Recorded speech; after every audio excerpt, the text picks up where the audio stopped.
NEET தேர்வு இல்லாத மருத்துவத்துறை சார்ந்த படிப்புகளுக்கு Vinayaka Mission School of Allied Health Science, Chennai, Pondicherry, Salem. வணக்கம். செய்தி சுருக்கம்.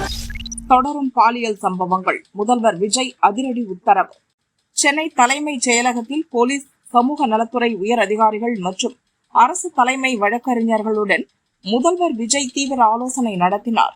பெண்கள், குழந்தைகளுக்கு எதிரான சம்பவங்கள், கொடும் குற்றங்களில் துரிதமாக வழக்கு பதிவு செய்து நடவடிக்கை எடுக்க வேண்டும். பெண்கள், குழந்தைகள் தொடர்பான வழக்குகளில் துரிதமாக குற்றப்பத்திரிகை தாக்கல் செய்து உரிய தண்டனை பெற்றுத்தர வேண்டும். குறிப்பாக பாலியல் குற்றங்களில் எந்தவித தாமதமும் இருக்கக்கூடாது. உண்மை குற்றவாளிகள் தப்பிக்க கூடாது. அவர்களுக்கு அதிகபட்ச தண்டனை கிடைக்க தீவிரமாக செயல்பட வேண்டும் என்று துறை அதிகாரிகளுக்கு விஜய் உத்தரவிட்டார். சீண்டலின் போது சிறுமி அலறினால் சத்தம் கேட்டு கழுத்தை நெரித்தேன். கோவையில் 10 வயது சிறுமி கொலை செய்யப்பட்ட சம்பவம் தமிழகம் முழுவதும் அதிர்வலையை ஏற்படுத்தியுள்ளது. இந்த வழக்கில் கைது செய்யப்பட்ட கார்த்திக் தப்பிச் செல்ல முயன்றபோது கை கால்களில் முறிவு ஏற்பட்டது. கோவை அரசு மருத்துவமனையில் அவசர சிகிச்சை பிரிவில் அனுமதிக்கப்பட்டிருந்தான். தற்போது அவன் மருத்துவமனை வளாகத்தில் உள்ள கைதிகளுக்கான சாதாரண வார்டுக்கு மாற்றப்பட்டு சிகிச்சை பெற்று வருகிறான். அவனிடம் போலீசார் நடத்திய விசாரணையில் பகீர் வாக்குமூலம் அளித்துள்ளான். அப்போது அவன் கூறியதாவது: நான் தங்கியிருக்கும் வீட்டின் அருகேதான் சிறுமியின் வீடும் உள்ளது. அவருக்கு அடிக்கடி சாக்லேட் வாங்கி கொடுப்பது வழக்கம். மே 21ஆம் தேதி மாலை வீட்டின் முன் சிறுமி விளையாடிக் கொண்டிருந்தார். சாக்லேட் வாங்கி தருவதாக கூறி பைக்கில் அழைத்துச் சென்றேன். சூலூர் அருகே கடைக்கு முன் பைக்கை நிறுத்திவிட்டு சாக்லேட் மற்றும் தின்பண்டங்களை வாங்கி கொடுத்தேன். பின்னர் அந்த சிறுமியை அழைத்து கொண்டு மீண்டும் பைக்கில் கிளம்பினேன். எதிரே என் நண்பர் மோகன்ராஜ் வந்தார். என்னை பார்த்து எங்கே செல்கிறாய் என கேட்டார். சிறுமிக்கு சாக்லேட் வாங்கி கொடுக்க வந்தேன் என கூறிவிட்டு அங்கிருந்து கிளம்பினேன். பின்னர் வீட்டுக்கு செல்லாமல் கண்ணம்பாளையம் குளக்கரைக்கு சென்றேன். உடனே அந்த சிறுமி ஏன் அங்கே போறீங்க என கேட்டார். அதற்கு எதுவும் சொல்லாமல் அங்குள்ள தென்னந்தோப்புக்கு போனேன். பைக்கை நிறுத்திவிட்டு சிறுமியை அழைத்துச் சென்றேன். அங்கு சிறுமியை வன்கொடுமை செய்தபோது கத்தினார். சத்தம் போட்டால் கொலை செய்து விடுவேன் என்று மிரட்டிய போதும் அந்த சிறுமி தொடர்ந்து கத்திக்கொண்டே இருந்தார். இதனால் அலறல் சத்தம் கேட்டு யாரும் வந்து விடுவார்கள் என்று பயந்து சிறுமியின் கழுத்தை நெரித்தேன். அதில் அவர் உயிரிழந்து விட்டார். உடலை அந்த குளக்கரையை ஒட்டியுள்ள முட்புதரில் வீசிவிட்டு சென்று விட்டேன். வரும் வழியில் மீண்டும் எனது நண்பர் மோகன்ராஜ் எதிரே வந்தார். அவரிடம் சிறுமியை வன்கொடுமை செய்து கொலை செய்ததை கூறினேன். ஆனால் அவர் போலீசிடம் தெரிவிக்கவில்லை. சிறுமியை காணவில்லை என போலீஸ் அவரது உறவினர்கள் தேடும் போதும் அவர்களுடன் சேர்ந்து மோகன்ராஜும் சிறுமியை தேடினான். ஆனால் போலீசார் சிசிடிவி காட்சிகளை கொண்டு எங்களை பிடித்துவிட்டனர் என கார்த்திக் வாக்குமூலத்தில் தெரிவித்துள்ளான். இந்த வழக்கில் போக்சோ உள்ளிட்ட 9 பிரிவுகளில் வழக்கு பதிவு செய்யப்பட்டு விசாரணை நடந்து வருகிறது. மருத்துவ பரிசோதனைகள் முடிந்ததும் இருவரையும் காவலில் எடுத்து விசாரிக்க கோர்ட்டில் மனு தாக்கல் செய்யப்படும் என போலீசார் தெரிவித்தனர். விஜய் பற்றி அவதூறு, என்ஜினியர் கைது. முதல்வர் விஜய் பற்றி அவதூறு கருத்துக்களை பரப்பிய நெல்லையைச் சேர்ந்த திமுக ஆதரவாளர் ஜேம்ஸ் ராஜா கைது செய்யப்பட்டிருப்பது பெரும் பரபரப்பை ஏற்படுத்தியுள்ளது. முன்னீர்பள்ளம் பகுதியைச் சேர்ந்த 30 வயதான ஜேம்ஸ் ராஜா முதல்வர் விஜய் குறித்து சோசியல் மீடியாவில் அவதூறான கருத்துக்களை பதிவிட்டு வந்தார். கோவை சிறுமி பாலியல் வன்கொடுமை சம்பவம் தொடர்பாக உண்மைக்கு புறம்பான தகவல்களை பகிர்ந்ததாகவும் சொல்லப்படுகிறது. சமீபத்தில் ஜேம்ஸ் வெளியிட்ட வீடியோவில் முதல்வர் விஜய் குறித்து ஆபாசமான கெட்ட வார்த்தைகளை சொல்லி திட்டி இருந்தார். இந்த வீடியோ வேகமாக பரவிய நிலையில் ஜேம்ஸ் மீது 4 பிரிவுகளின் கீழ் பாளையங்கோட்டை போலீசார் வழக்கு பதிவு செய்தனர். விசாரணைக்கு பிறகு அவரை கைது செய்த போலீசார் கோர்ட்டில் ஆஜர்படுத்தி சிறையில் அடைத்தனர். கம்ப்யூட்டர் என்ஜினியரான ஜேம்ஸ் ராஜா ஆப்பிள் நிறுவனம் உட்பட முக்கிய நிறுவனங்களில் வேலை பார்த்தவர் என்பதும் திமுக ஆதரவாளர் என்பதும் போலீஸ் விசாரணையில் தெரியவந்தது. ஒண்ணுமே புரியல. தாவேக அமைச்சர்களை கிழித்த தமிழிசை. தமிழகத்தில் தொடரும் பாலியல் வன்கொடுமை சம்பவங்கள் தொடர்பாக பேசிய தமிழக பாஜக முன்னாள் தலைவர் தமிழிசை கடும் கோபத்தை கொப்பளித்தார். குற்றவாளிகளை சுட்டுத்தள்ள வேண்டும் என்று ஆவேசம் காட்டினார். தூத்துக்குடியில கால் வைக்கும் போதே மிக வருத்தமான ஒரு செய்தி. விளாத்தி குளத்துக்கு போன வாட்டி வந்திருந்தேன். ஒரு 10 வயது அந்த +2 மாணவி படிப்பது இடையில கழிப்பிடம் செல்லும் பொழுது அந்த பெண் பாலியல் பலாத்காரம் செய்து கொல்லப்பட்டால் அவளுக்கு தீர்ப்பு இன்று வர இருக்கிறது. என்னை பொறுத்த மட்டில் பெண் குழந்தைகளை கசக்கி எரியும் மிருகங்களுக்கு வாழ்வதற்கு தகுதியே கிடையாது என்பதுதான் என்ன கேட்டா அப்படிப்பட்டவங்களை எல்லாம் தூக்குல போடணும், என்கவுண்டர் பண்ணணும். இதுல என்ன மனிதாபிமானம் இருக்குன்னு எனக்கு தெரியல. தெலுங்கானால இதே மாதிரி ஒரு நிகழ்வு நடக்கும்போது என்கவுண்டர் நடந்தது, அதுக்கப்புறம் அது வழக்கு நடந்தது, அதெல்லாம் வேற விஷயம். ஏன் இத சொல்றேன்னா, ஏன்னா இந்த இன்னைக்கு தூத்துக்குடியில விளாத்திக்குளம் ஒரு ஃபுல் ஸ்டாப்பா இருக்குன்னு பார்த்தா, கோவை இன்னைக்கு மறுபடியும் இந்த ஆட்சியிலையும் 10 வயது குழந்தை, எல்லாத்துக்கும் மேல ரொம்ப பயமா இருக்கு. திருப்பி விழுப்புரம் பக்கத்துல இன்னொரு 11 வயது குழந்தை. ஆக இது தொடர்கதையாகி கொண்டே இருக்கிறது என்பது எனக்கு மிகுந்த கவலை அளிக்கக்கூடியதாக இருக்கிறது. முதலமைச்சர் அவர்கள் பதவி ஏற்ற உடனே சொன்னது சிங்கப்பெண் படை அப்படின்னு சொன்னார். ஏற்கனவே சைல்ட் அண்ட் விமென் வெல்ஃபேர்ல 5300 அதிகாரிகள், காவல்துறை அதிகாரிகள் இருக்கிறாங்க. சைல்டு வெல்ஃபேருக்கு மட்டுமே 1635 அதிகாரிகள் இருக்கிறார்கள். 244 பெண்கள் காவல் நிலையம் தமிழகத்தில் இருக்கிறது. ஆக இவ்வளவு பேர் இருந்தும் இந்த சிங்கப்பெண் படை என்பது அது ஒரு மாற்று அதிகார படையா மாறிவிடக் கூடாது, உண்மையிலேயே அது பாதுகாப்பு படையாக இருக்க வேண்டும் என்று பல காவல்துறை அதிகாரிகள் தங்களது சந்தேகங்களை தெரிவித்திருக்கார்கள். ஆக அதே மாதிரி இப்ப இந்த சிங்கப்பெண் படை எந்த அளவிற்கு பெண்களை பாதுகாக்கிறது, அதற்கு என்ன ஒரு ஆங்கில பத்திரிகை என்ன சொல்லியிருந்தது, சிங்கப்பெண் படை வித்தவுட் டீத், பல்லு இல்லாத ஒரு அமைப்பாக அது இருக்கிறது என்று சொல்லியிருந்தார்கள். ஆக இதையெல்லாம் முதலமைச்சர் தனி கவனம் செலுத்த வேண்டும். கேரளாவுக்கு பறக்கும் கனிமம், ஸ்பாட்டுக்கே ஓடி வந்த அமைச்சர். தமிழகத்திலிருந்து கேரளாவுக்கு பல வழித்தடங்களில் கனிமங்கள் போகின்றன. அதில் முக்கியமானது தென்காசி மாவட்டம் புளியரையில் இருந்து கேரளா செல்லும் மலைப்பாதை. இந்த வழித்தடத்தில் தினமும் பல நூறு ராட்சத லாரிகள் கல், ஜல்லி, மணல் ஏற்றிக்கொண்டு கேரளாவுக்கு செல்கின்றன.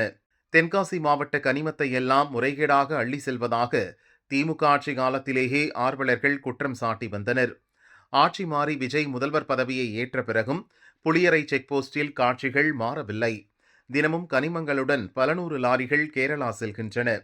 இது தொடர்பாக விஜய் உரிய நடவடிக்கை எடுக்க வேண்டும் என்று புளியரை ஸ்பாட்டில் அணிவகுக்கும் லாரிகள் பின்னணியில் நின்று ஆர்வலர்கள் வீடியோ வெளியிட்டனர்.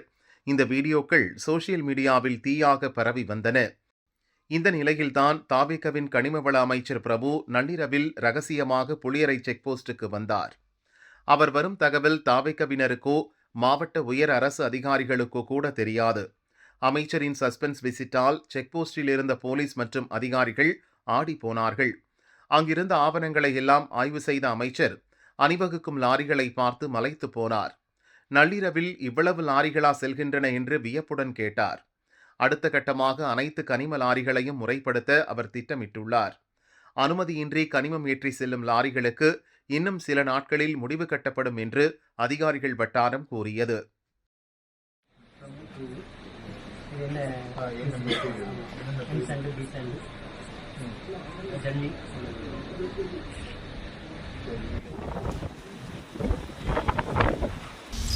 ஜாதி பார்த்த அமைச்சர்கள், விஜய் இறக்கிய இடி, அதிரடி உத்தரவு. ஜாதி மத அடிப்படையிலோ உறவு அடிப்படையிலோ உதவியாளர்களை நியமிக்கக்கூடாது என்று அமைச்சர்கள் அனைவருக்கும் முதல்வர் விஜய் கண்டிப்பான உத்தரவு பிறப்பித்திருப்பது பரபரப்பை ஏற்படுத்தியுள்ளது. தமிழகத்தில் விஜய் தலைமையிலான அமைச்சரவையில் தாவேகவினர், காங்கிரஸ், விசிக, ஐயுஎம்எல் கட்சிகளைச் சேர்ந்தவர்கள் என 34 அமைச்சர்கள் உள்ளனர். அமைச்சர்கள் அலுவலகங்களில் அலுவலக உதவியாளர், இளநிலை உதவியாளர், முதுநிலை உதவியாளர், சிறப்பு உதவியாளர், வாகன ஓட்டுநர், அலுவலக கணினி அலுவலர், தபேதார், பாதுகாப்பு போலீசார் உள்ளிட்ட பணிகளுக்கு 400க்கும் மேற்பட்டோர் நியமனம் செய்யப்படுகின்றனர்.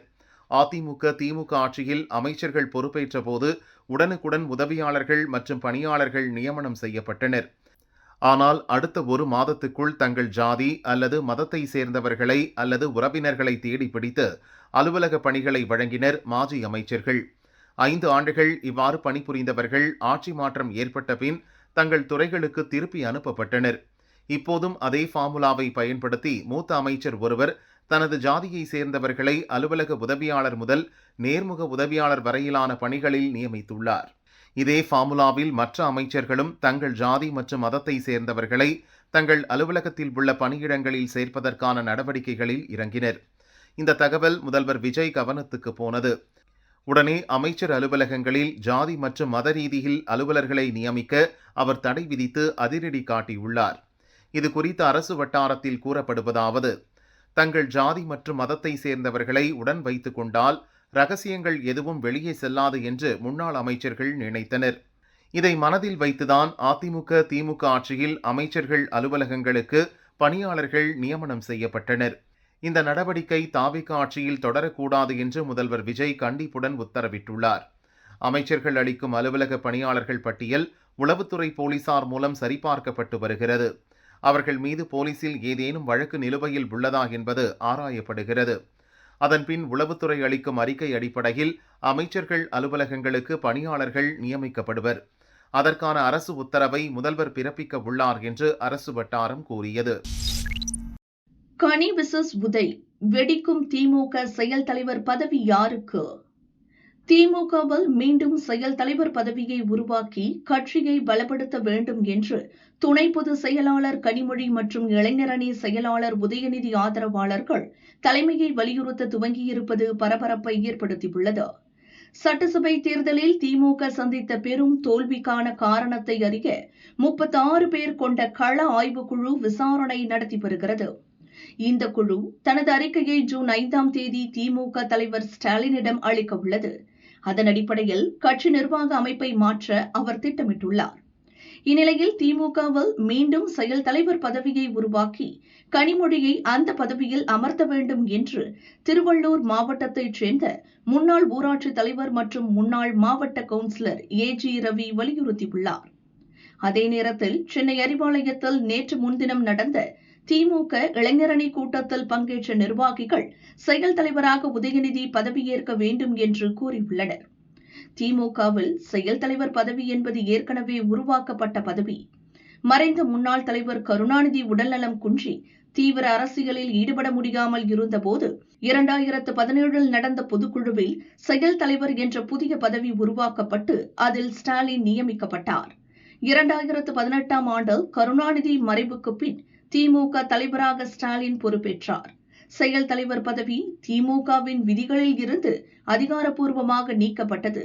இப்போது மீண்டும் செயல் தலைவர் பதவி குறித்த பேச்சு எழுந்துள்ளது.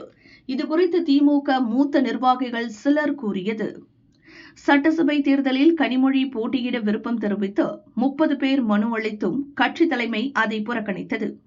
இளைஞரணி மகளிர் அணி நிர்வாகிகளுக்கு வாய்ப்பு தராமல் மாவட்ட செயலாளர்கள் ஸ்டாலின் குடும்ப உறுப்பினர்கள் சிலர் தடுத்துவிட்டனர். இளைஞர் அணியில் 3 பேருக்கு மட்டுமே வாய்ப்பு அளிக்கப்பட்டது. வரும் உள்ளாட்சி தேர்தலில் தங்களுக்கு வாய்ப்பு கிடைக்காது என கருதும் இளைஞர்கள் தமிழக வெற்றி கழகத்துக்கு தாவ தயாராகிவிட்டனர். இதை தடுக்கவே அவசரமாக இளைஞரணி கூட்டம் நடத்தி காங்கிரசுக்கு எதிராக கண்டன தீர்மானம் நிறைவேற்றி குஷிப்படுத்தியுள்ளனர்.